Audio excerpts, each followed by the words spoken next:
This video contains spoilers for a movie you won't watch. You've been warned.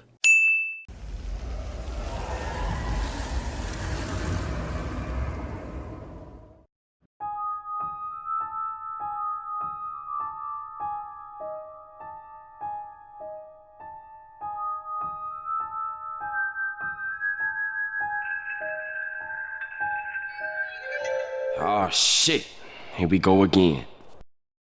So after finishing my voiceover for the Rebel Moon Part 2 video, I decided to check out Madam Web.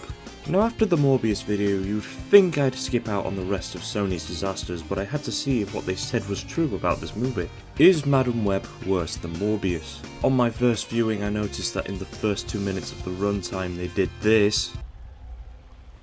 Do you think we're close? They're almost impossible to find. No one's ever captured one alive. I agreed to provide security for you because I thought you were close to finding the spider. That broke me. How did this get through? You could have shot the scene from another angle. His face is in the shot.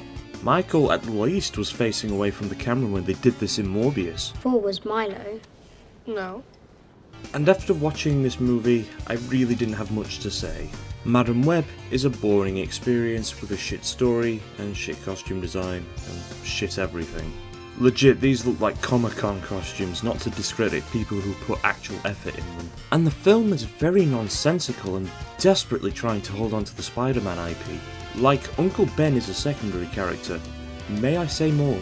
Sure, the main actress, Dakota, is actually trying to work with the shit she's given.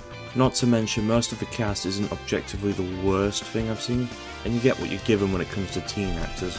Legit Disney Channel vibes. But this film has the worst villain I've ever seen. So there's 3 Spider-Women who haunt this man's dreams, and he constantly sees his own death as a result. These Spider-Women are also the same teens I mentioned if you couldn't tell. So he decides to use modern surveillance equipment to find and hunt them down before they become spider people.